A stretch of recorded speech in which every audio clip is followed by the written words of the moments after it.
Jesucristo no viene a darnos una iluminación, viene a salvarnos. ¿Y por qué? Pues porque lo necesitamos. Nosotros tenemos las grandes preguntas, ¿no? ¿De dónde vengo? ¿Quién soy? ¿Y a dónde voy? La ciencia de momento no nos ha dicho qué hay después de la muerte. Las únicas razones por las que un científico no cree en Dios no son razones científicas, son razones psicológicas. Toda la ciencia nos está imponiendo la existencia de Dios. Es verdad que el siguiente paso es, bueno, ¿y ahora qué? La misión que tenía Jesucristo era salvarnos a todos. Si yo soy hijo de Dios y sé que Dios está cuidando de mí y se afronta la vida de forma muy distinta. Si tú vives como cristiano y Dios existe, lo ganas todo. Si tú vives como ateo, lo pierdes todo. Lo más lógico es creer. La mayor cosa que se puede decir en contra de Dios es ¿por qué existe el mal en el mundo? Yo te voy a dar una respuesta y además te voy a dar una esperanza. Me gustaría hablar de la tecnología, el jugar a ser dioses. Pasa, como ha pasado en todas las generaciones, esa tentación de queremos ser Dios. Jamás ningún ordenador podrá ser como el ser humano. Porque una de las cosas que tú tienes, capacidad para conocer verdades que pueden no ser demostradas. Nosotros no podemos cambiar nuestro principio. El cambio de cómo termina empieza hoy.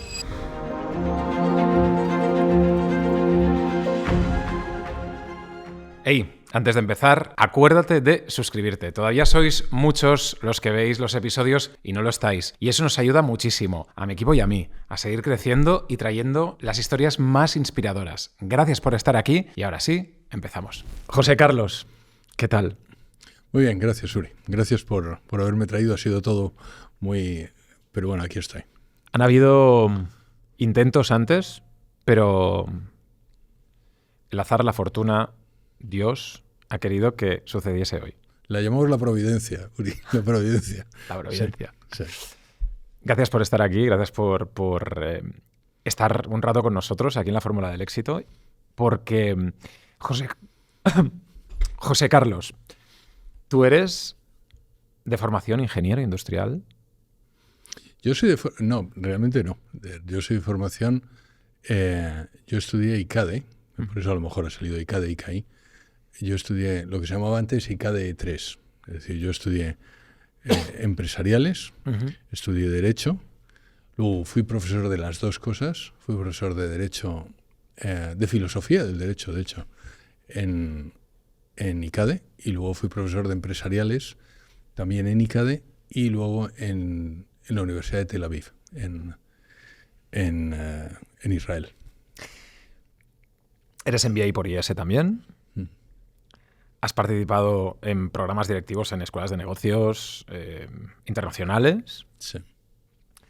Eres autor y hoy nos traes un libro que sí. El color me encanta. Gracias.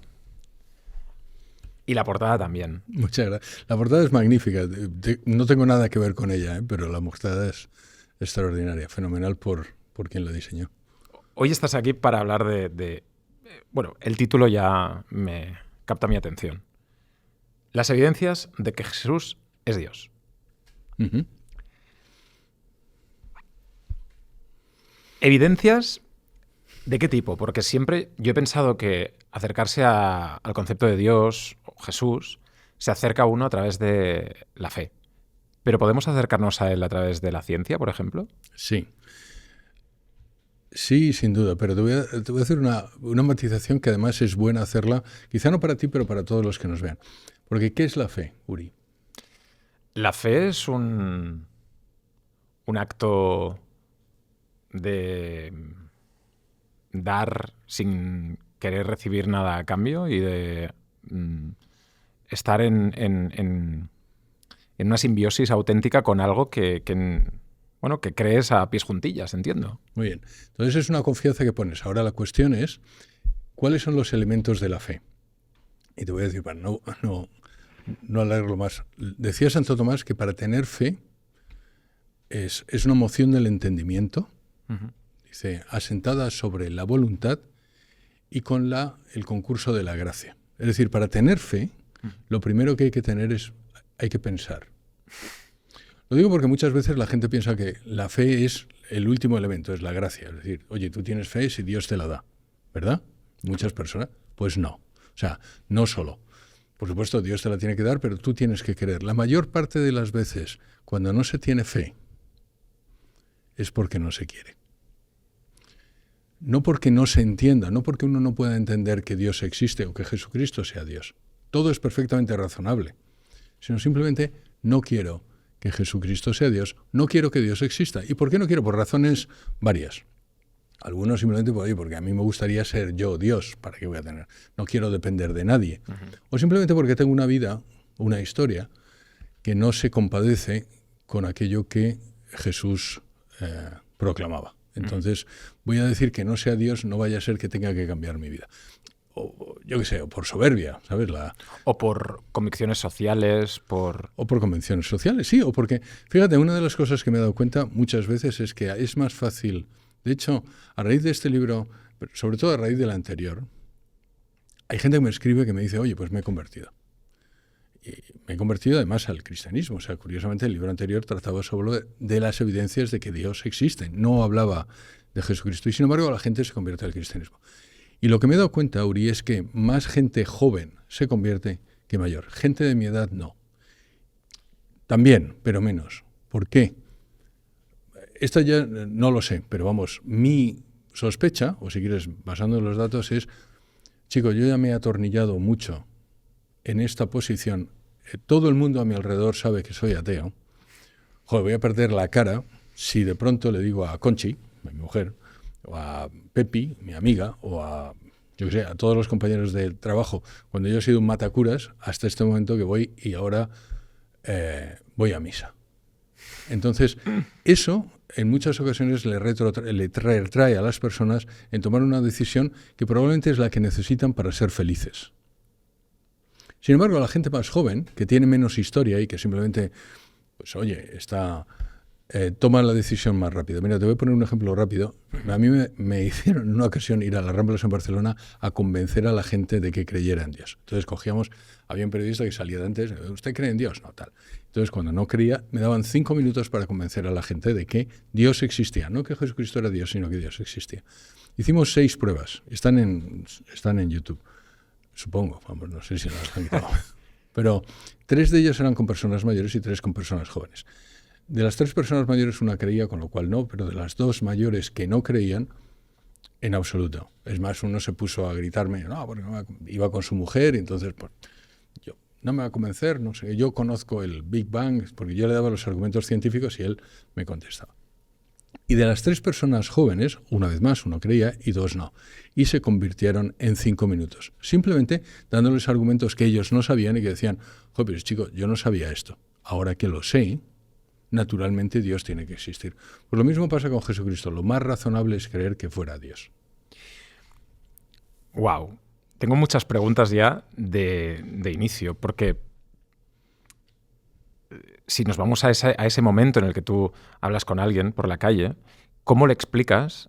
No es alguien por la calle, es alguien que a lo mejor está viendo este vídeo en este canal, esa paradoja a alguien que además vive únicamente en el mundo de los datos.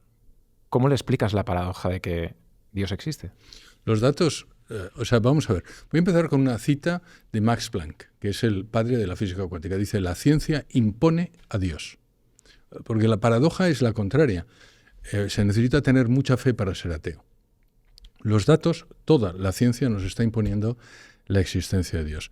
La física, la cosmología, las matemáticas, la biología y la química, todas ellas, los descubrimientos de los últimos 50 años, desde los teoremas de incompletitud de Gödel en la matemática hasta el Big Bang en la cosmología, el universo antrópico en la cosmología, la negación de los infinitos actuales en la matemática, el ADN, cada una de esas cosas te llevan necesariamente a que ha habido un Dios creador.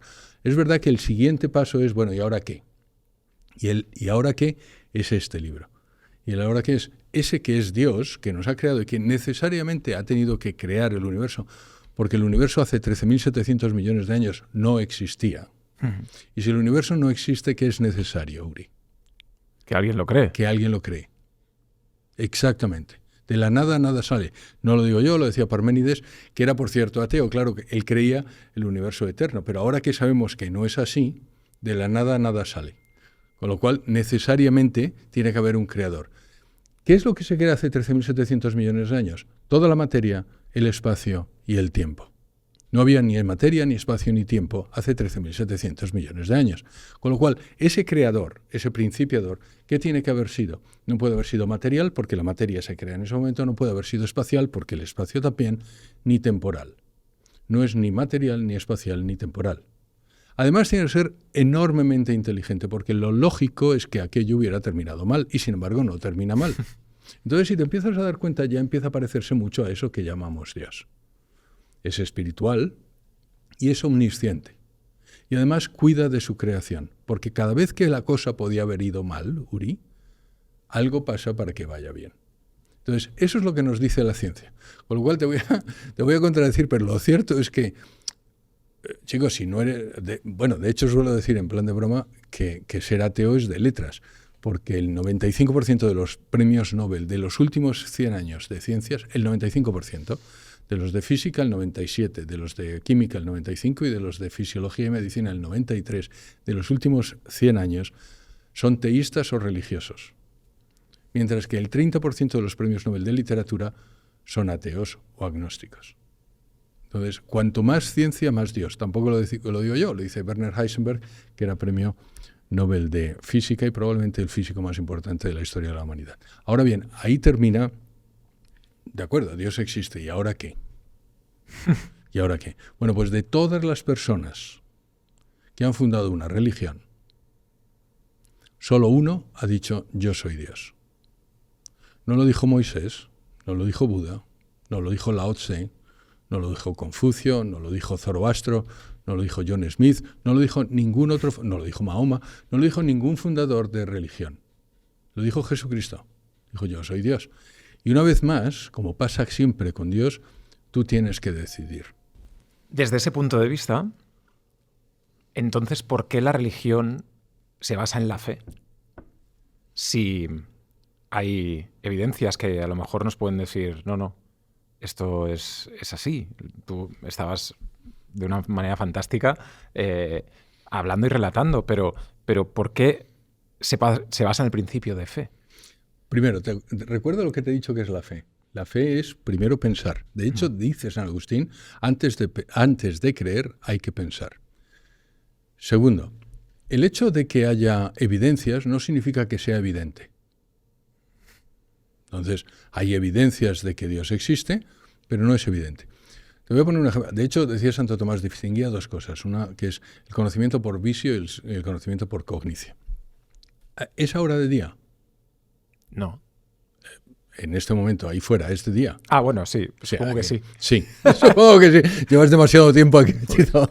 Te lo cuento. Pero sí, lo siento, de verdad. Está bien. No por ti, llevamos todo el día grabando. Ya, por eso lo siento. Pero vamos, sí es de día. Cualquier persona que va afuera lo ve y es de día. ¿Necesitas algún ímpetu de tu voluntad para decir que es de día cuando ves el sol? No. Eso es lo que se llama un conocimiento por vicio, es decir, es un conocimiento evidente, inmediato y que no necesita de voluntad para ello. ¿De acuerdo? Pero la mayor parte del conocimiento es lo que se llama cognicio. Eso no significa que no sea verdadero. Por ejemplo, ¿tu padre es tu padre? Sí. Sí. Pero tú te has hecho una prueba de paternidad. No. No. Y sin embargo estás cierto. Sí. Absolutamente. Y también, además, así debería ser y debe ser. Sin embargo, ese conocimiento, si te das cuenta, sí tiene una parte de tu voluntad. Hay evidencias, pero necesita de tu voluntad. Por eso, todo el conocimiento de cognición, como dice Santo Tomás, también tiene una parte de mérito. Es decir, creer en Dios tiene mérito. No porque no haya evidencias, sino porque no es evidente. Y cuando nosotros tenemos las grandes preguntas, ¿no? ¿De dónde vengo? ¿Quién soy? ¿Y a dónde voy? Que para mí son las tres grandes preguntas que incluso la de ¿hay vida después de la muerte? Todas estas preguntas, si cogemos a alguien religioso o espiritual, nos puede dar una respuesta. La ciencia de momento no nos ha dicho qué hay después de la muerte. No. Pero te voy a coger la primera de las preguntas, porque además, una vez más, hay dos posibilidades. ¿Vale? O tú y yo estamos en este mundo, aquí, por casualidad, o tú y yo estamos en este mundo aquí deliberadamente. Es decir, alguien quiso. Y no hay más posibilidades. Yo le invitaría a la gente que pensara, decir, oye, solo hay dos posibilidades. O yo he llegado a este mundo y estoy aquí por azar, he tenido mucha suerte, o mala, no lo sé, o estoy aquí porque alguien quiere. Y no hay más posibilidades. Muy bien. Vamos a analizar la primera. Si estás aquí por casualidad, no lo voy a decir yo. Hay un señor que se llama Peter Singer, que es un filósofo ateo, conocido y además muy querido por los neoateos, que él dice, bueno, sí, estás aquí por casualidad y por tanto no tienes más dignidad que una cucaracha con procesos mentales más sofisticados. De hecho, él considera que cualquier animal con una cierta capacidad tiene el mismo valor. Es decir, tienes el mismo valor que una rata, Uri. Es lo que bueno, no tú, yo. Es lo que me está diciendo a mí. ¿Vale? Pero eso es lógico, o sea, es consecuente con esa filosofía. Si estás aquí por casualidad, nadie te ha querido, tu valor y tu dignidad es el mismo que una rata con procesos mentales más sofisticados. Okay. La otra alternativa es que estamos aquí deliberadamente, es decir, que alguien ha querido. Ese alguien es ese que hemos llamado Dios. Muy bien. Si eso, seguimos el razonamiento hasta el final, eso hace que ese que llamamos Dios haya querido que tú existas. Y ahora vamos a pensar qué significa eso. Eso significa que nada menos que todo un Dios tomó una decisión deliberada para que Uri y José Carlos existan. Entonces, por un lado, la primera alternativa, estás por azar, te deja al pie de los caballos. No es más que una rata. Y por otro lado, te convierte en hijo de nada menos que Dios. Y esas son las dos alternativas. Y ahora dime cuál prefieres. Hombre. Sí, pero... Y luego el racionalista, el ateo dirá, ya, pero estás racionalizando. No. Hay dos alternativas. No es que yo la prefiera, es que además las evidencias parece que dicen que esa es la verdad. Y efectivamente, el ser hijo de Dios te ayuda en el resto de tu vida, te lo digo para ti y para tus hijas, te ayuda en el resto de tu vida a vivirla. Porque las cosas malas que nos pasan, Uri, nos pasan aleatoriamente a la gente que creemos y a la gente que no. Claro. Y cómo lo vivimos y cómo afrontamos esas cosas depende mucho de cuál es nuestras creencias. Si yo soy hijo de Dios y sé que Dios está cuidando de mí, estamos cruzando con un alambre de un edificio a otro, funambulistas, la diferencia es que los que creemos que Dios existe sabemos que vamos con red y los otros no. Y es muy distinto. Muy distinto. Y se afronta la vida de forma muy distinta.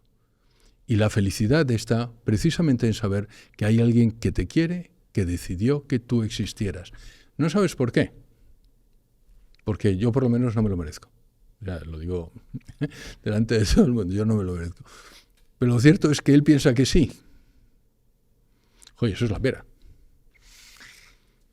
¿Y la llave para acercarnos más a Dios es el amor? Sí. Al final sí. Al final seremos juzgados por eso.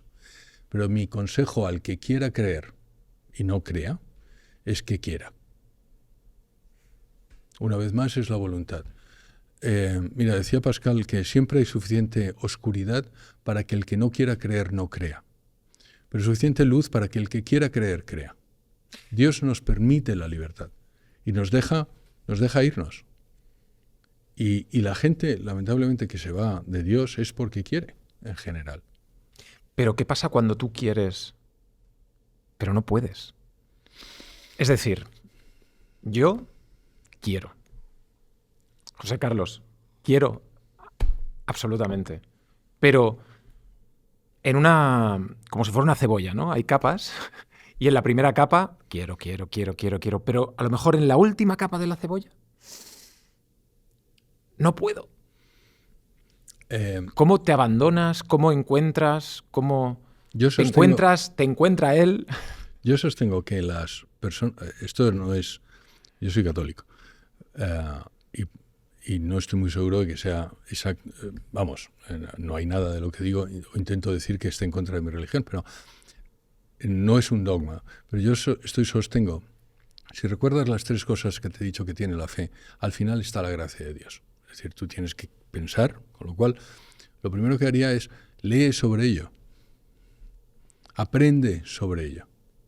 Porque Dios nos ha dejado muestras para que creamos en Él.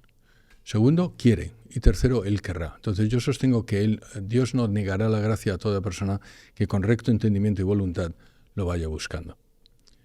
Y ahora te voy a decir lo mismo que le dije a un podcaster, yo creo yo creo que debe ser el primer podcast que hice en mi vida. Sí. Uno de los primeros. Él me dijo lo mismo.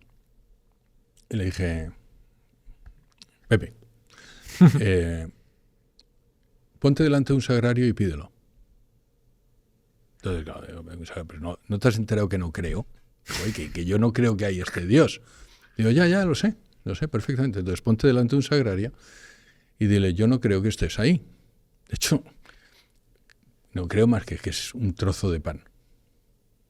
Pero si lo eres, dame fe. ¿Qué tienes que perder? Nada. ¿Qué tienes que ganar? Todo. ¿Qué es lo que hace una persona que hace eso? Dar una muestra de humildad, decir, oye, es posible que esté equivocado. Si estoy equivocado y tú eres Dios, dame la fe que me va a hacer feliz. Yo te aseguro que se te dará. Ahora, creo que Pepe lo hizo. Yo creo que no, pero no lo sé. Oye, a lo mejor estoy sorprendido.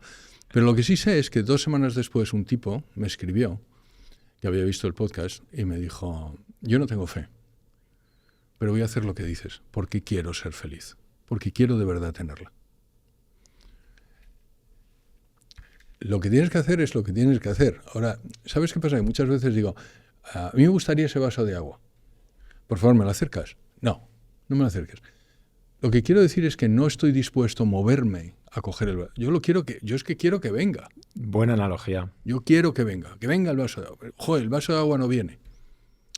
¿Lo es? Dios no existe. No funciona así. Pero entonces, ¿tú no crees que hay una maquinaria en la universidad, en la sociedad, de crear ateos? Una máquina. Está muy bien puesto. A ver, yo no lo hubiera dicho así, pero yo sí creo que hay... Porque a mí me educaron en la universidad, no en el colegio, porque yo fui a un colegio de jesuitas, pero en la universidad, dentro del racionalismo, el materialismo, ¿no? Y... Yo sí creo que el ateo es muy proselitista. Uh-huh. Y sí que creo que el ateísmo está rampante en grandes partes de la universidad, pero vamos, lo cierto es que, como te he dicho, si los científicos sí saben que Dios existe y la ciencia sí necesariamente llega a Dios. Ahora bien, mi consejo también es, no se puede culpar a. O sea, mi universidad era atea, mis padres eran ateos, pero la salvación es individual. Entonces, tú estás en este momento escuchando esto. Lo que hagas con ello es tu decisión. No es la decisión de tus padres, ni de tus maestros, ni de tus profesores de universidad. Ellos se perderán o no individualmente. Lo que quiero decir es que tenemos la tendencia de echar la culpa, es que me educaron así. No. Mi genética. Fíjate, suelo decir que lo que hace nuestra vida no es nuestra genética ni nuestro ambiente. Es nuestras decisiones. Cada una de las decisiones que tomamos te proyecta en una dirección o en otra. Con lo cual eres tú. ¿Sabes? Pero, contestando a tu pregunta, sí, yo sí creo que hay un interés en muchas personas, muchos ateos que además están en la academia, en muchos casos, de quitarle la fe a la gente. Yo creo que también no es un tema solo de afán, sino que dentro de una sociedad donde nos hemos puesto una máscara de científicos todos, detrás de que no haya una evidencia científica, justificamos muchas cosas. El otro día estaba haciendo un podcast con Javi Santaolalla, doctor en física cuántica, y él decía, ¿existe Dios? ¿Qué pasa después de la muerte? Y decía, bueno, la ciencia no dice que no exista, sino que no hay respuesta. Antes, a lo mejor se podía decir que no existe, pero ahora es que no hay respuesta. Yo lo siento por el señor Santaolalla, que no lo conozco. Pero lo cierto es que Heisenberg, que también es el padre de la física cuántica, opina lo contrario que el señor Santolaya. El señor Max Planck, que es el otro padre de la física cuántica, opina lo contrario que el señor Santolaya. Insisto, el 97% de los premios de física, premios Nobel de física, opinan lo contrario del señor Santolaya. Hay una cita que no suelo decir porque es un poco... Vamos, hay un señor que es premio Nobel de química, que él dice, no conozco ninguna persona inteligente que no crea en Dios. No, de hecho, eso lo dice Millikan, que es premio Nobel de física. Este hombre lo que dice es, solo un idiota puede ser ateo. Lo dice todavía más, de una forma más rotunda. Más contundente. Sí, pero Millikan lo traduce de otra forma y dice, no conozco ninguna persona inteligente que no crea en Dios. Yo no voy a decir eso porque yo no quiero juzgar a nadie inteligente, ¿no? Pero lo cierto es que insisto, la ciencia impone la idea de Dios. No lo digo yo, lo dice el señor Max Planck. En este momento, Dios entendido como un creador, insisto, no un Dios personal, no un Dios Jesucristo. Lo que llega a la conclusión es que las ciencias, Fred Hoyle, que era ateo y que luego se convirtió, decía frases como esa, es decir, las leyes de la física nuclear se han formulado a propósito. No existe otra posibilidad. No existe otra posibilidad que las leyes de la física se hayan formulado a propósito. Cuando todas las leyes de la física... Sí, porque te voy a poner un ejemplo. La velocidad de la luz, ¿cuál es? 300.000 kilómetros por segundo. Es una constante. Si esa velocidad no fuera esa, y si no fuera constante, ni tú ni yo estaríamos aquí. ¿Cuáles son las razones por las que es una constante? No existen. No es que nadie lo sabe. ¿Por qué tiene esa velocidad? Ahora, si no fuera esa, y si no fuera constante, el universo no existiría. Y como esa, en el libro anterior hay 200 constantes que menciono, que si no fueran así, no existiríamos. Es lo que se llama un universo afinado. Es decir, todas las constantes de la física están afinadas de tal forma para que tú y yo estemos aquí. O bien, uno cree de verdad... Un plan maestro. Sí, o bien uno cree en Papá Noel, en los Reyes Magos, ¿sabes? O si nos ha tocado la lotería, siempre digo lo mismo, si te toca la lotería hoy, enhorabuena. Si te toca mañana, y al día siguiente, y al día siguiente, ya no y al día siguiente, ¿qué es lo que diría Santi? Que ya no... Bueno, que alguien está haciendo trampa. Claro. Bueno, pues eso es lo que nos pasa. Nos ha tocado la lotería todos los días y pensamos que nos lo merecemos. No, mire, alguien está haciendo trampa, que es lo que decía este Fred Hoyle. Fíjate que él llegó un paso más y dice, las únicas razones por las que un científico no cree en Dios no son razones científicas, son razones psicológicas.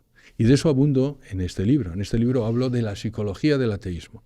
Y es verdad, hay una psicología. ¿Por qué un ateo es ateo?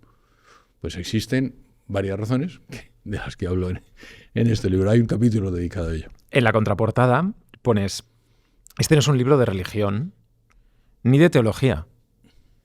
Es un libro de divulgación científica e histórica. Porque con ambas en la mano, la evidencia de que Jesús es Dios resulta tan abrumadora que escapar por las fisuras de la incredulidad se vuelve casi imposible. Y es que hay el ateísmo yo llamo ahí el ateísmo de las fisuras. Te voy a decir que es una observación que cuando empiezas a hablar con personas que han decidido ser ateas, recuerda que el ateísmo no es más que una religión en negativo. El ateísmo no es yo no creo en Dios, sino yo creo que Dios no existe. Con lo cual es una creencia. Yo creo que Dios no existe.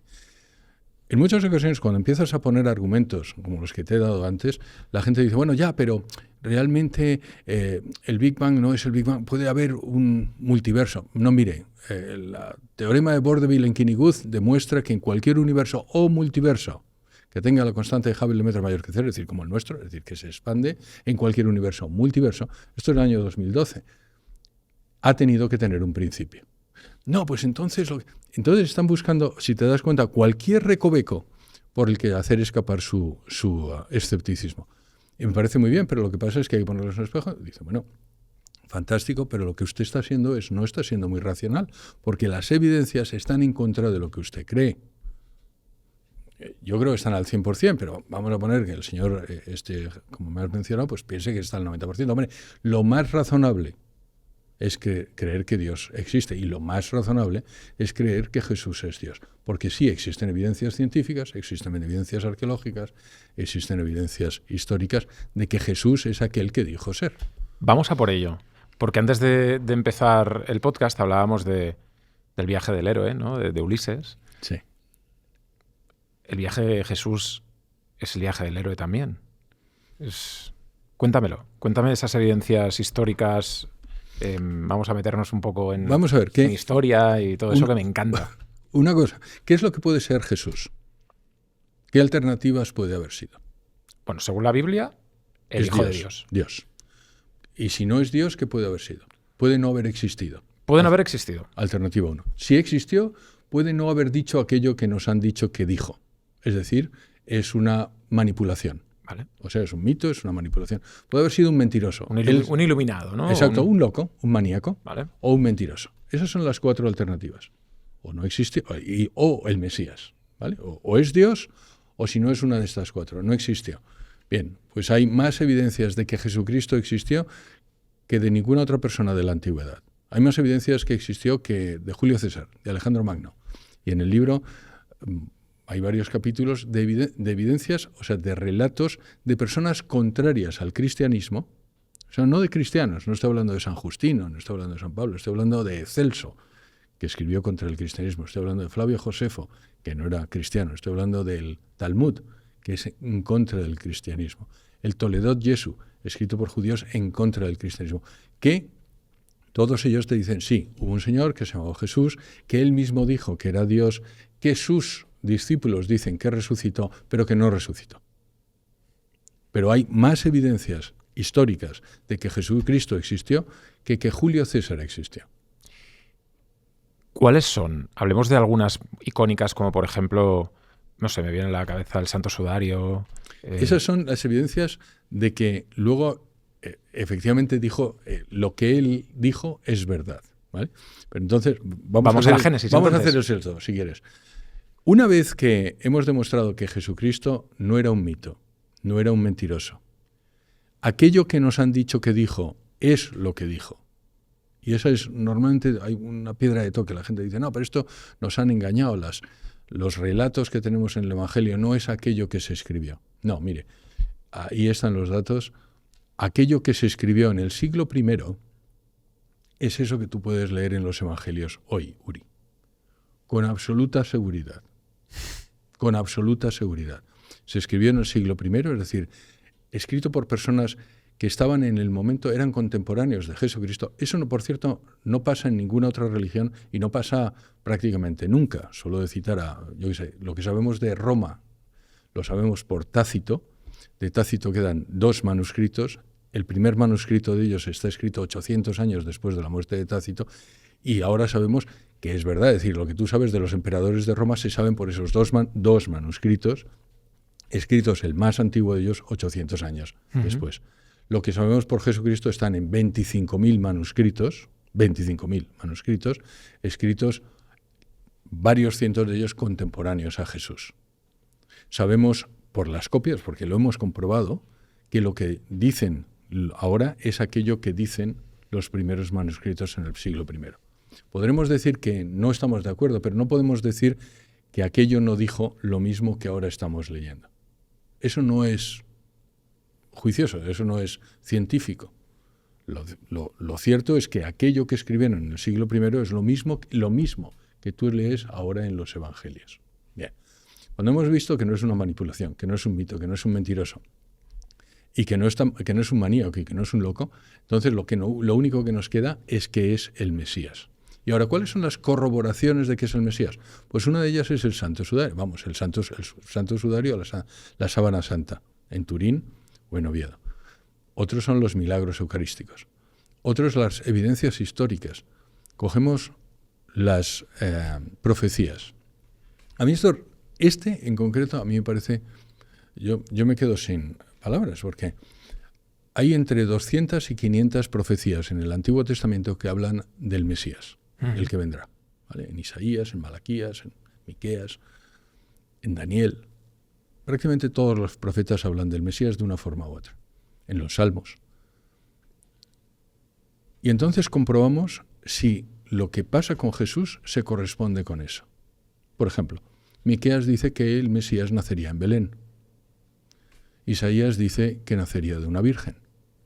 Isaías dice que moriría crucificado, lo que es brillante, porque Isaías escribe 700 años antes del nacimiento de Jesucristo y en aquel momento y en el pueblo judío no existía la crucifixión. Y sin embargo dice que el Mesías moriría crucificado. Y eso lo dice 700 años antes de que pase con Jesucristo. Malaquías dice que entraría en Jerusalén montado en un burro. Y así hasta las 200. De hecho, hay un cálculo en el libro de cuáles son las posibilidades de que hayan ocurrido solo 8 de esas profecías en cualquier persona de la humanidad. Y las posibilidades son 1 entre 10 elevado a menos 17. Es decir, es prácticamente imposible que solo 8 de las más de 200 profecías que se cumplen con Jesucristo se hayan comprobado, se hayan dado en una persona. Entonces, Daniel, por ejemplo, te dice cuándo nacerá. Hay una profecía que se llama las septenas de Daniel o las semanas de Daniel que dice cuándo nacerá. Y por eso cuando nace Jesucristo, el pueblo judío está esperando el nacimiento del Mesías, porque se ha cumplido el tiempo de las semanas de Daniel. Y va y justo nace. Pero es que además dice que nacerá antes de la ruina del templo. Y eso pasa en el año 70, después de Jesucristo. Es decir, el Mesías ha tenido que nacer antes del año 70, después de Jesucristo. Con lo cual, si coincide todo en una persona y él va y dice, yo soy el Mesías, y todos los que están a su alrededor, Uri, dicen, él es el Mesías, y por decirlo mueren, porque si fuera falso, si yo a ti te someto al tercer grado, o a mí, me someten al tercer grado, y me empiezan a pegar, y digo, tú te llamas Alberto, sí. Estoy seguro que, que firmo que me llamo Alberto. Uh-huh. Es decir, uno está dispuesto a mentir por salvarse, pero uno no está dispuesto a seguir diciendo una verdad y morir por ella. Quiero decir, si mueres por ella, tiene que ser verdad. Yo lo que no estaría dispuesto es a morir por decir que soy Alberto. ¿Me explico? Pero sí a lo mejor estaría dispuesto a morir por decir que soy José Carlos. Tampoco. Pero vamos, tú me entiendes. Pero desde luego a lo que no voy a estar dispuesto es a morir por decir una mentira. Bueno, pues todos ellos mueren. Con la excepción de Juan, todos ellos mueren. Uno crucificado a la inversa, a otro le cortan la cabeza, a otro le tiran del templo, a otro le apedrean. Todos mueren por decir, sí, yo le he visto resucitado. La misión que tenía Jesucristo al venir a este mundo era salvarnos a todos. Sí. ¿Dar un ejemplo? También. Pero salvarnos. ¿Salvarnos de qué? Del pecado. Fíjate que también es otra de las cosas sorprendentes del cristianismo. No es, a diferencia de otras religiones, Jesucristo no viene a darnos una iluminación. Viene a salvarnos. Si te das cuenta, en otras religiones, pues lo que hacen es, oye, te voy a elevar, te voy a dar una iluminación, te voy a dar un conocimiento especial. No es eso lo que viene a hacer Jesucristo. Jesucristo viene a quitarnos el pecado, a salvarnos. Y es único. ¿Y por qué? Pues porque lo necesitamos. Y yo al menos. Lo necesitamos. Yo sí. Ese es un punto muy interesante. El de la necesidad. El del hope. El de agarrarte a algo que dé sentido a todo esto. Porque si no, nada tiene sentido. El hecho de proponer a Dios, a Jesús, lo que propone el cristianismo, nos da una visión de esperanza. Porque si no, nada tiene sentido. O todo puedes pensar, todo se va, todo es finito, no somos nada. Nos da trascendencia, nos da algo que ya se va de nuestro cuerpo y se eleva a otra cosa, ¿no? Sí, pero voy a hacer un matiz, porque muchas veces cuando alguien dice lo que acabas de decir tú, que es 100% verdad, lo que da la sensación es que los que creemos porque es confortable. Por la debilidad del espíritu, ¿sabes? ¿no? Y, oye, porque como tú quieres trascenderte y tú quieres, ¿no? Pues oye, entonces... Y a esa respuesta es, insisto, hay solo dos posibilidades. ¿Es verdad o no es verdad? No lo veamos en el criterio de ¿es cómodo o no es cómodo? ¿Es verdad o no es verdad? Porque es que ese es un muy buen punto. ¿Es cómodo o no es cómodo? ¿O es verdad o no es mentira? Exacto, porque muchas veces lo que está detrás de ese pensamiento es que si es cómodo, no es verdad. Y lo siento, pero no necesariamente es así. Yo tengo sed, existe el agua. Si no existiera el agua, tendría sed, pero tengo sed y existe el agua. Tengo necesidad de alimentarme y existe el alimento. Tengo necesidad y el suelo existe. Es decir, prácticamente todo de lo que yo tengo necesidad, existe la satisfacción de ello. Sí. Y fíjate, qué curioso, el ateo te llega y te dice, ya, necesitamos la fe, pero no existe Dios. O sea, tú necesitas esa esperanza, pero Dios no existe. O sea, es la primera vez que existe la sed y no existe el agua para satisfacerla. No, señor. Claro. Existe la sed y existe el agua para satisfacerla. Tenemos esa ansia de eternidad porque la tenemos todos. Porque tú tienes un alma igual que yo y ese alma es inmortal. Y ese alma está diciendo, yo necesito, como decía San Agustín, y no descansaré hasta que esté en ti. Y sin embargo el ateo te dice, no, pero suprímelo porque todo eso no es verdad. Es como si te dijeran, no tienes sed, la sed es mentira. No, señor. Pero la sed es algo que fisiológicamente es tangible a mí. No es tangible, es aquí. Es verdad que es una necesidad fisiológica, pero también la sed se puede controlar hasta que te mueras. Vaya. Claro. ¿Vale? Pues lo mismo, pero lo mismo pasa con la necesidad de Dios. Tú la puedes controlar hasta que te mueres. Pero ¿y el alma? Tú dices, como sabes, yo he vivido un momento en mi vida muy, y lo he explicado también aquí en el podcast, en el que ha fallecido mi padre. Y una de las cosas por la que estás aquí es por eso también, por mi despertar hacia todo eso. Me encantaría que mi padre, su alma estuviese aquí. Me encantaría que después le pudiese ver. Pues reza por ello. Pero ¿y si no? Reza por ello. ¿Y si sí? Hay un argumento que se llama la apuesta de Pascal, que yo creo no ha convencido nunca a nadie, pero que es completamente racional. Y él dice, existen dos posibilidades, una vez más, ser ateo o creer en Dios, o vivir como cristiano. Si tú vives como cristiano y Dios existe, lo ganas todo, es decir, el cielo.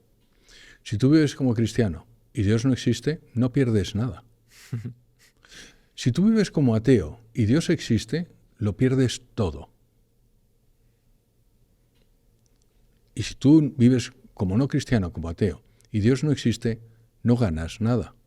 Con lo cual, si haces el balance, lo más lógico es creer y practicar y vivir como cristiano. Porque si Dios existe, lo ganas todo, y si no, no pierdes nada. Es perfectamente razonable. Totalmente.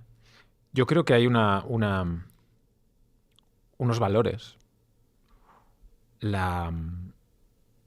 amor, la misericordia, el perdón, el respeto, la ecuanimidad, todas esas cosas que predicaba Jesucristo, Dios, la Biblia, que eso es reconfortante y es bueno para el mundo.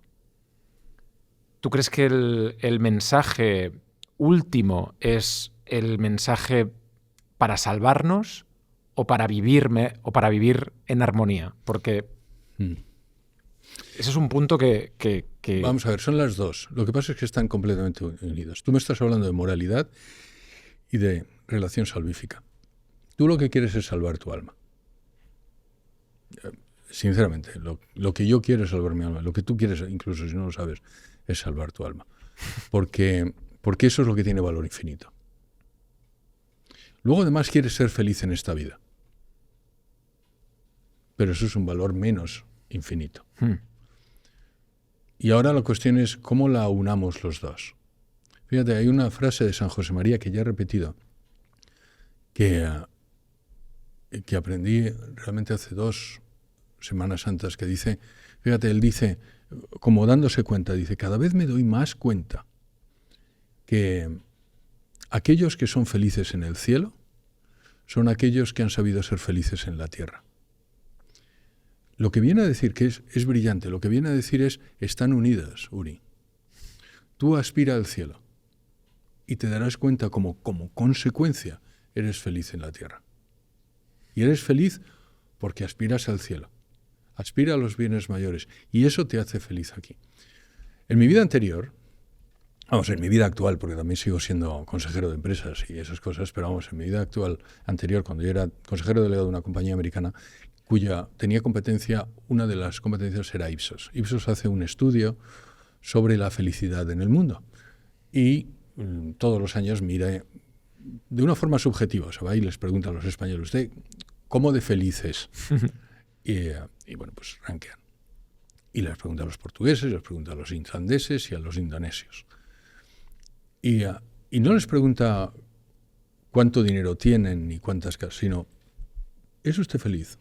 Y lo que hace es comparar unos países con otros y el país con respecto de sí mismo. Okay. De tal forma que ves hacia dónde va. Y luego pregunta, ¿qué es lo que te hace feliz? Y lo que es fantástico es que lo que hace feliz al ser humano es universal. Da igual que estés en Indonesia, en Argentina, en España. Son básicamente 3 cosas. La salud, la familia y Dios. Con una interesante característica, que si tienes esta última podrías prescindir de las 2 anteriores. Tú tienes esas 3 cosas, salud, familia y Dios, y tu propensión a ser feliz, lo que dicen los datos, es mucho mayor que si no la tienes. Yo no estoy diciendo, lo digo porque ahora se me van a echar a la gente encima, que si uno no cree en Dios no va a ser feliz. La felicidad que cada uno le valora. Yo siempre digo también que se llora en la ducha, uno no llora delante de los amigos. Entonces, bueno, que cada uno sepa si es feliz o no. Pero lo que es cierto es que los datos dicen que esas 3 cosas te hacen una mayor propensión a ser feliz. Y tiene todo el sentido del mundo. Ahora, si Dios existe, tiene todo el sentido del mundo. Si Dios no existe, no. Porque sería un error evolutivo que necesitáramos a Dios para ser felices, cuando Dios no existe. ¿Verdad que no? Creer nos hace vivir más felices, pero nos hace vivir más. Hay datos que dicen que sí. Es gracioso porque en una conferencia sí saqué unos datos y no solo eso, sino que dice que la gente que, estos son estudios en Estados Unidos, la gente que tiene mayores creencias o creencias religiosas o practica una religión, tiende a ser más feliz, tiende a vivir más y tiende a ser más rica. Yo decía en plan de broma, decir, bueno, aunque solo sea por esto, por favor, vaya usted y crea. Pero sí tiende a tener mayor ingresos. Probablemente porque tienden también a menos divorciarse, tienden a, yo qué sé, a vivir de otra forma, no lo sé. Pero sí, hay unos datos que parece que, efectivamente, las personas que son religiosas, lo digo porque hay veces que tú has hablado de espiritualidades, yo estoy hablando ahora de ser religioso. Okay. ¿Vale? Las personas que practican una religión, pues sí tienen una tendencia a vivir más, a vivir mejor. Hay como sabes, no sé si lo has dicho, soy presidente de una televisión católica que se llama EWTN. Voy a aprovechar y voy a hacer el segundo de publicidad. Muy bien. Que lo puede ver todo el mundo, gratis, en todas las plataformas. Bien. El objetivo de esta televisión es evangelizar, es llevar la buena noticia. Es lo mismo, es lo que me dijo mi Dios que yo hiciera, que nos lo dijo a todos los cristianos. Nos dijo, id y predicad. Y nos dijo, vosotros sois la luz del mundo y vosotros sois la sal de la tierra. Y eso es lo que queremos hacer con EWTN. Bueno, pues en uno de los programas de EWTN entrevistamos a un tipo que tendría tu edad probablemente, que él era director del cuidados paliativos, además se parecía, ¿cierto? Algo. Era director de cuidados paliativos de un hospital y él había sido ateo y ahora no lo era. Entonces, pues le preguntamos qué es lo que pasó. Y el tío, creo que se llamaba Ignacio,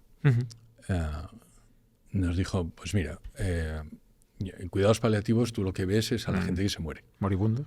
Sí. Y entonces ves cómo se mueren. Y a mí me llamaba mucho la atención que las personas cristianas, los católicos, cuando se morían, estaban alrededor de su familia y con una sonrisa en la boca, con dolor a lo mejor, pero con una sensación de esperanza.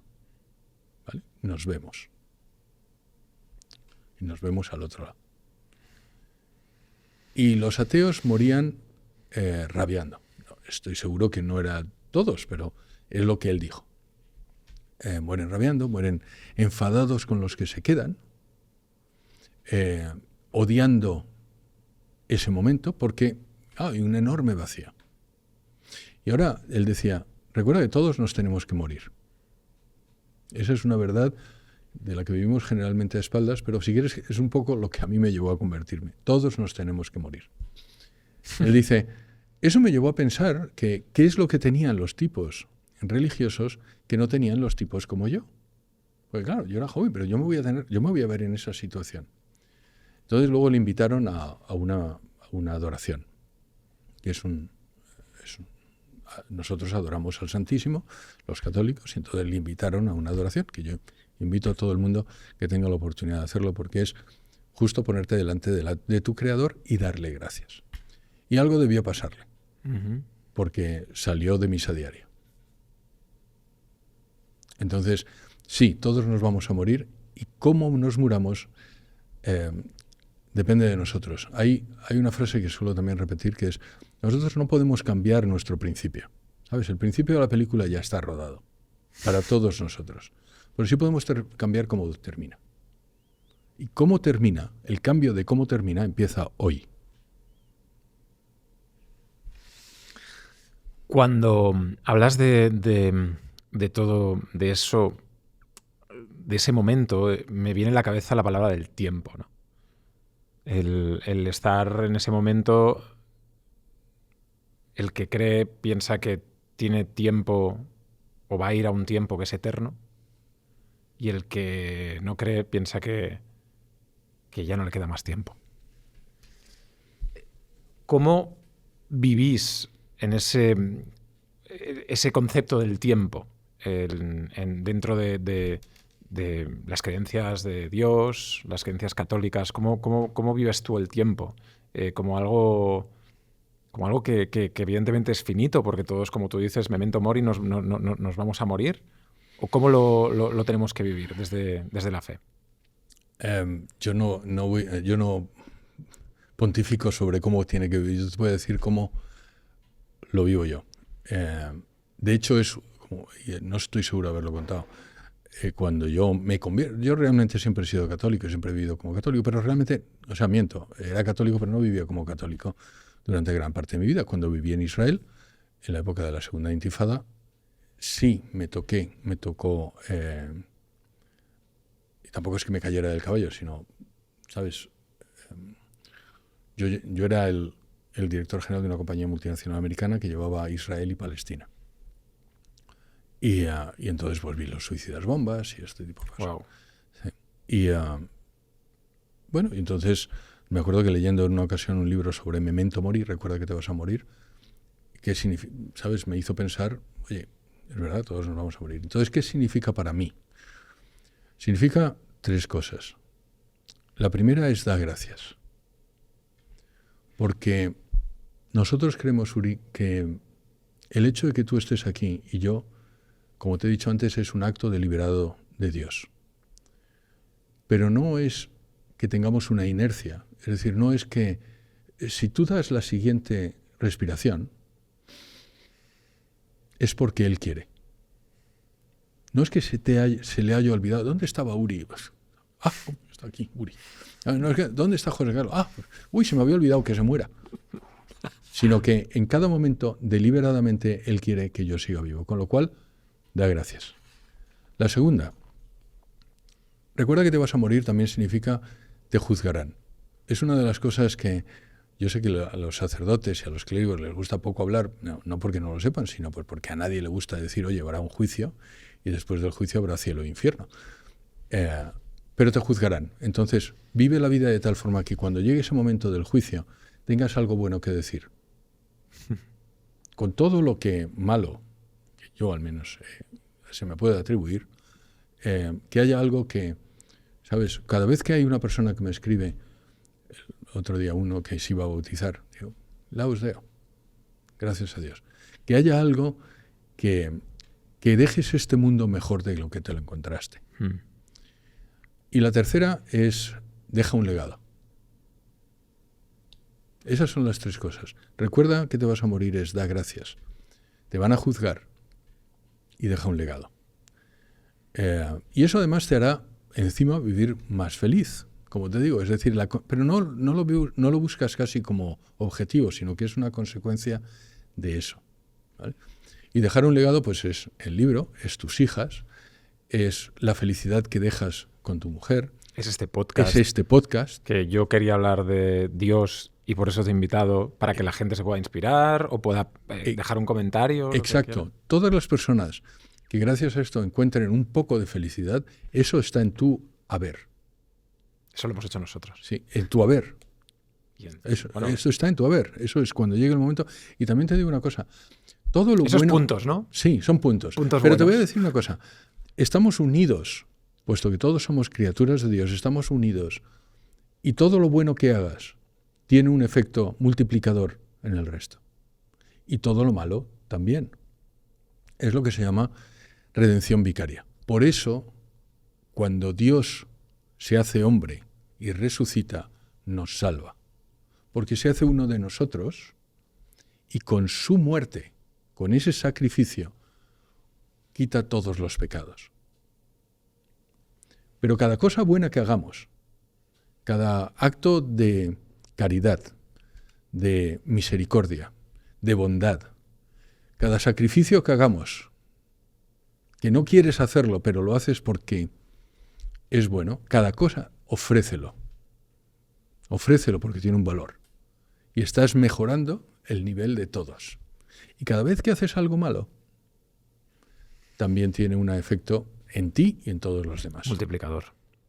Pero, José Carlos, como el mal acecha, el mal muchas veces es fácil, el bien es difícil. Las desgracias. Volvemos a la facultad, donde yo estudié periodismo. Good news, no news. Eso sí que era una fábrica de ateos. Good news, no news. Quiero que hablemos del bien y el mal. Muy bien. Vamos a ver. Probablemente la mayor cosa que se puede decir en contra de Dios es ¿por qué existe el mal en el mundo? ¿Vale? De hecho, es el argumento al final al que recurre cualquier ateo. Dice, bueno, ya, pero si Dios es eternamente bueno, ¿por qué existe el mal en el mundo? ¿Verdad? ¿Por qué vemos a una niña en Gaza sufriendo? O en otro sitio. ¿Por qué? Bien. Te voy a decir lo que dice... primero te voy a decir cuál es la respuesta que da un ateo a eso. Ninguna. Porque lo digo porque, insisto, hay que decidir. Yo te voy a dar una respuesta y además te voy a dar una esperanza. Pero hay que recordar que el ateísmo o el agnosticismo no da respuesta al dolor, al sufrimiento. Básicamente la respuesta es fastídiate.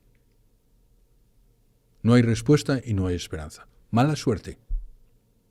Y eso hay que recordarlo. Lo digo porque muchas veces cuando el ateo te pone con esa disyuntiva, o con esa objeción, que es la palabra que no salía, hay que decir, bueno, vale, dame tu respuesta. Ah, no tengo respuesta. Ah, bueno, vamos, recuerda eso. Recuerda que no tienes respuesta. Porque yo sí te voy a dar una y además te voy a dar una esperanza. A lo mejor no es lo que tú quieres oír, pero te voy a dar una respuesta. Existen dos tipos de males, el mal espiritual y el mal físico. El mal espiritual tiene por naturaleza el pecado y por origen el libre albedrío. Es decir, tú obras mal, haces eso que nosotros cometemos, que es un pecado, y se produce un mal espiritual. Justo lo que estábamos diciendo antes, que tiene una consecuencia para ti y para todos los demás. Que siempre estás en la encrucijada de o hacerlo bien o hacerlo mal. Exacto, porque existe el libre albedrío. Claro. Es decir, tú puedes tomar. Y una vez que has tomado esa decisión, pues... Y luego está el mal físico, cuya naturaleza es el sufrimiento y cuyo origen es el mal espiritual. Okay. Es decir, que todo el mal en el mundo ocurre por el libre albedrío. Obramos mal y tiene consecuencias. La niña que muere. Ahora bien, el siguiente paso de la teoría, bueno, vale, pero que lo arregle. Coño, si Dios es bueno, o no es infinitamente bueno y lo permite, o no es infinitamente omnipotente y debería permitir. ¿Verdad? Uh-huh. Muy bien, no. ¿Por qué no? Porque ¿qué significa que Dios sea omnipotente? Significa que puede hacer todo lo que es intrínsecamente posible. Por ejemplo, ¿Dios puede mentir? No, no puede mentir. Realmente no es que no pueda mentir, es que no se puede. Es intrínsecamente imposible. Por ejemplo, Dios, siempre suelo poner este ejemplo, no puede hacer un triángulo de 4 lados, porque es un imposible metafísico. Entonces, ¿Dios no es omnipotente? Sí, sí es omnipotente. Es que no se puede, decía Santo Tomás, no se puede hacer un triángulo. Un triángulo es de 3 lados. Entonces, ¿Dios puede hacer un hombre, un ser humano, a ti, sin darte la libertad? No, no puede. ¿Por qué? Porque el ser humano intrínsecamente es libre. Con lo cual, si te quita la libertad, Uri, te convierte en un autómata, pero eso no es lo que él quiere. Y no es lo que tú quieres. Entonces, Dios, cuando nos da la libertad, se la juega. Nosotros hacemos mal uso de la libertad y luego encima le echamos la culpa a él. A mí me parece un poco hipócrita. Antes de venir a hacer el podcast, había una noticia en Francia, la primera mujer que ha sido condenada a cadena perpetua porque era vecina de un edificio, raptó a una niña, le hizo el mal y esa niña falleció. Claro, cuando ves el dolor y todas esas cosas, piensas, ¿por qué ella sí, por qué yo no? ¿Por qué la empatía te lleva a esa madre que estaba ¿no? llorando por su hija? ¿Cómo podemos ver y no perder la fe? Si a ti te pasa y piensas, ¿por qué estoy en este punto? ¿Por qué has querido, no? De hecho, la respuesta anterior, me falta una parte que va muy bien que me digas esto para contestarla. Lo primero que hay que decir es, ante una situación así, o sea, yo no quiero ni imaginarme la madre de esa niña. Y lo único que le puedes decir a una persona que está sufriendo de esa forma es darle un abrazo. Y si te dice, es que no creo en Dios, Dios no existe, como me pasó a mí cuando yo estaba en Israel. Yo fui al Yad Vashem, que es el Museo del Holocausto, y ves las barbaridades que ha llegado a ser el ser humano con otro ser humano. Y muchos compañeros míos, judíos, perdieron la fe porque Dios no estaba. ¿Dónde estaba Dios en los campos de concentración? ¿Vale? Lo que hay que hacer es darle un abrazo y llorar con la persona. Yeah. Porque no hay nada que yo pueda decir de una forma racional que le quite a una madre o a un padre. Yo es que no quiero ni imaginármelo, Uri. A ver si rezo todos los días para que no pase. Ahora bien, te dije, yo te voy a dar una explicación y te he dado la explicación, pero te voy a dar una esperanza. Y la esperanza es lo que nos promete Dios, mi Dios. Mi Dios nos promete, todo es para bien para aquellos que aman a Dios. En la carta de San Pablo a los Romanos dice exactamente eso, diligentibus deum, omnia cooperantur in bonum. Todo es para bien para aquellos que aman a Dios. Con lo cual ese mal es para bien, si amas a Dios. Y muchas veces nos ha pasado, yo no sé si te ha pasado a ti, pero a casi todos nos ha pasado, que nos ha pasado eso que creíamos que era una desgracia y con el paso del tiempo nos hemos dado cuenta que es una bendición. Y gracias a Dios aquello pasó. Pero en aquel momento lo vimos como una desgracia. Yo te puedo dar en mi caso 3 o 4 instancias son de cambio de vida. Una desgracia. ¿Por qué me haces esto? Además lo haces personal. ¿Por qué me haces esto? Y sin embargo eso se convierte en una bendición. Gracias por hacerme esto. Es una cosa brillante también. Hay una estadística del Pew Research que dice que el 19% de los ateos está enfadado con Dios. Uno se pregunta cómo puede un ateo estar enfadado con algo que cree que no existe. Pero te llega a pensar, te das cuenta de la psicología del ateísmo, que es lo que te decía que estaba en ese libro. La psicología del ateísmo en muchas ocasiones es, yo es que no quiero que Dios exista. Yo sé que existe, pero le odio. Y en muchas ocasiones viene, y hay un tipo que se llama Paul Beats, que él era ateo y que luego se convirtió, él era psiquiatra, y hace un estudio sobre esa psicología y llega a la conclusión de que en gran medida es lo que llama él la teoría del padre defectivo. Es decir, como mi padre era defectuoso en alguna forma, o yo lo vivía como defectuoso, odio a mi padre y por traslación odio a Dios porque no es más que, si quieres, un megapadre. Y eso le pasó a Sartre, y eso le pasó a Feuerbach, y eso le pasó a Camus, y eso le pasó a Voltaire, y eso le pasó al barón d'Holbach, y eso le pasó a prácticamente a Marx, a prácticamente todos los ateos que tú puedas conocer, a todos aquellos que han llevado al ateísmo en la escuela de periodismo, a todos esos, no fueron más que tristes personas que odiaban a su padre.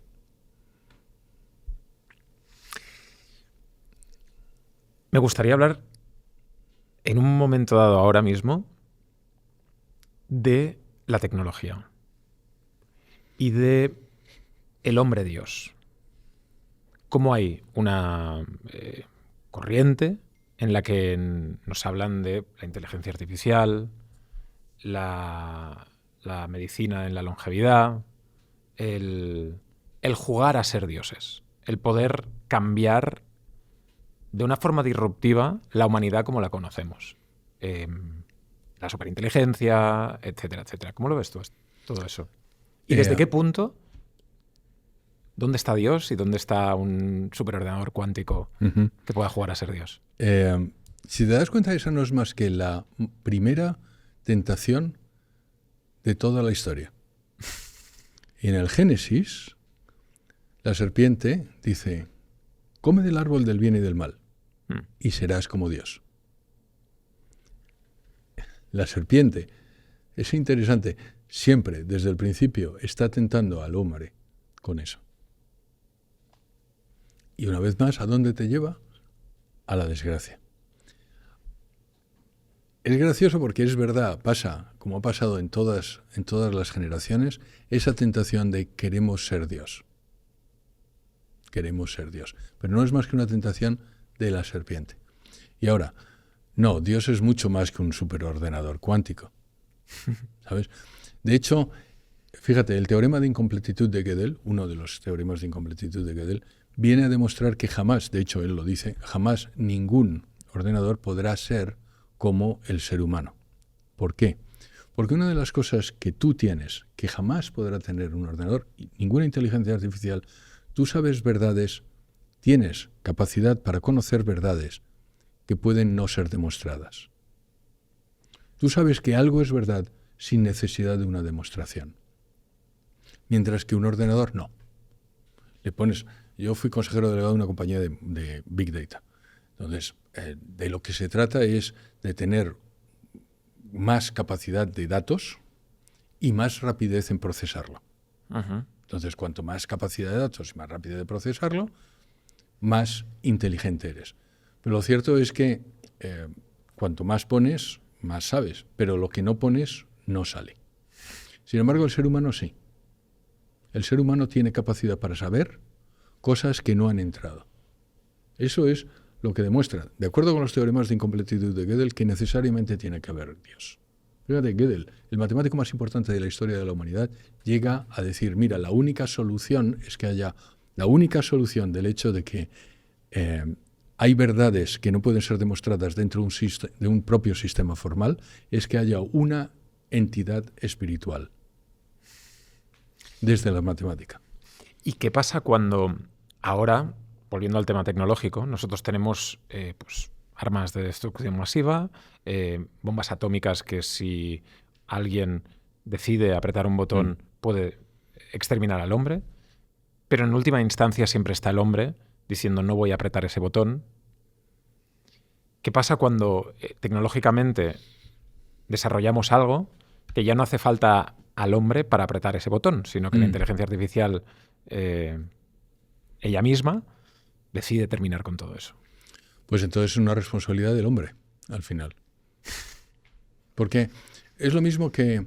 Te voy a poner un ejemplo para entenderlo, porque realmente lo que estás diciendo es, vamos a suponer que una persona bajo los efectos de una droga mata a otra persona. En ese momento, esa persona que está bajo los efectos de una droga no tiene libertad para no matar.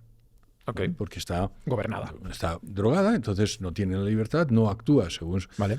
¿Pero es culpable o no es culpable? Sí. Sí, ¿por qué? Porque retrotraemos la culpabilidad al momento en donde decidió tomar la droga y, por lo tanto, decidió responsablemente cualquiera de los posibles escenarios de lo que pasaría. El libre albedrío otra vez. Efectivamente. Entonces pasa lo mismo.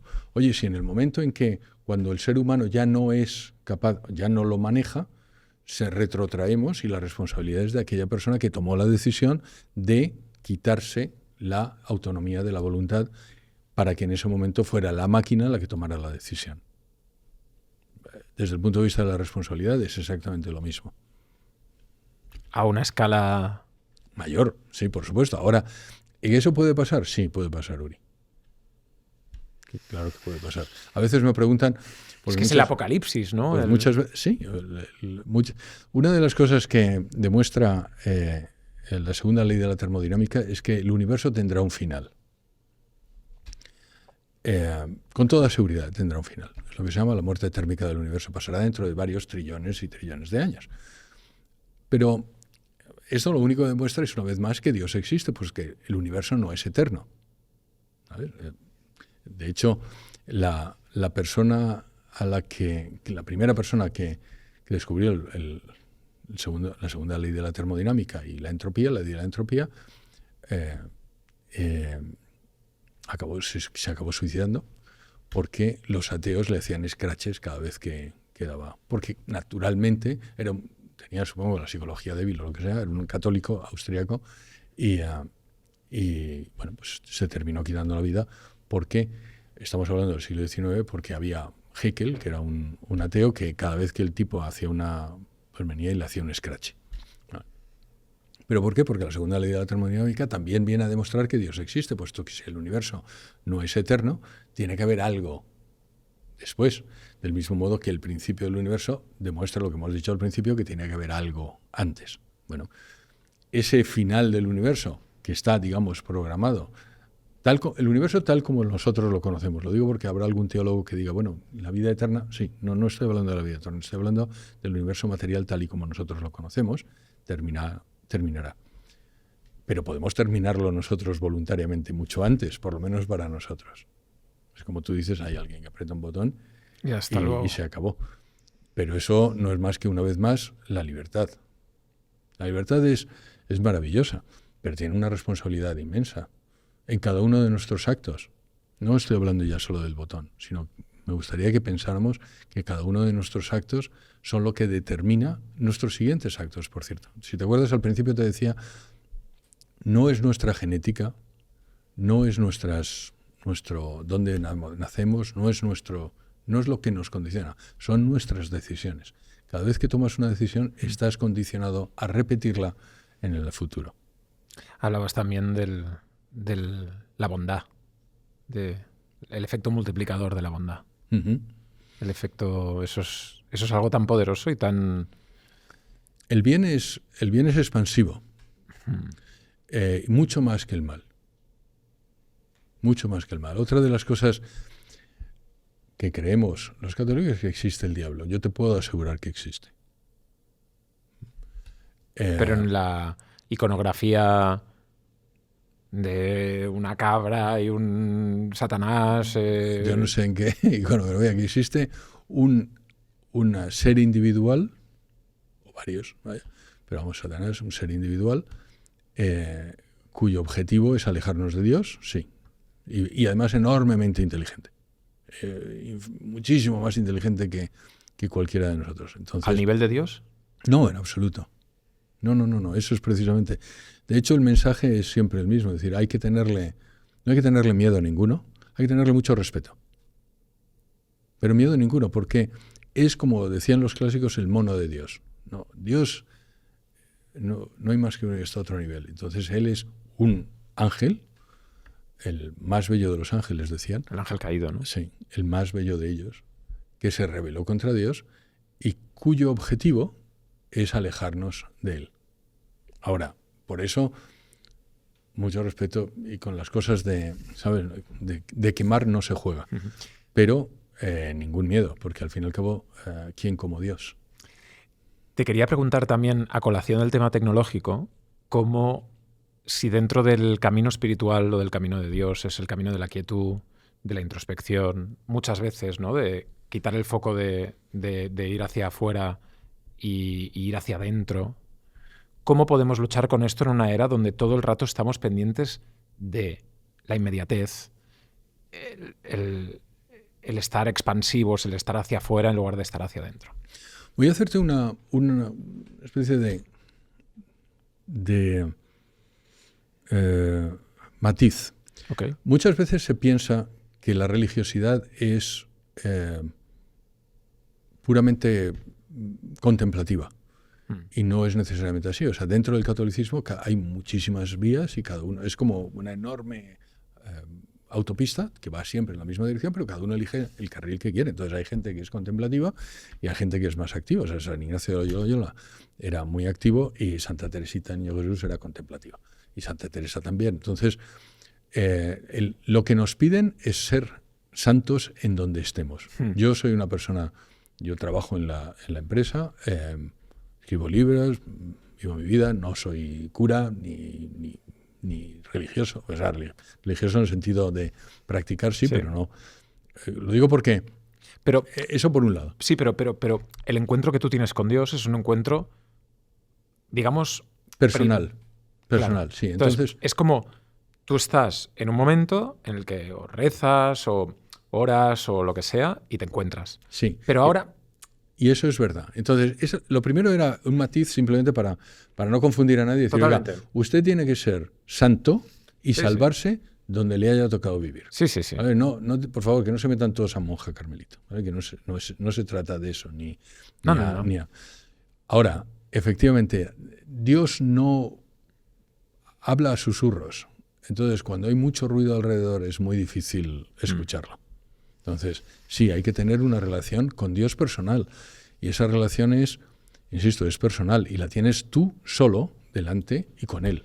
Uh-huh. Y a cada uno nos trata porque Él nos conoce mejor que nadie, entonces a cada uno nos trata de forma individual.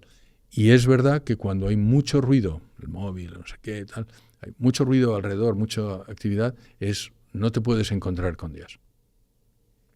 Pero eso no significa que, oye, no, tú puedes hacer un paréntesis y te vas a contemplar, te vas a una adoración o te vas simplemente a rezar en una iglesia, que yo recomiendo que todo el mundo lo haga. ¿Sabes? Yo tengo la fortuna de tener una capilla en mi casa, entonces, pues, con mi familia vamos a rezar.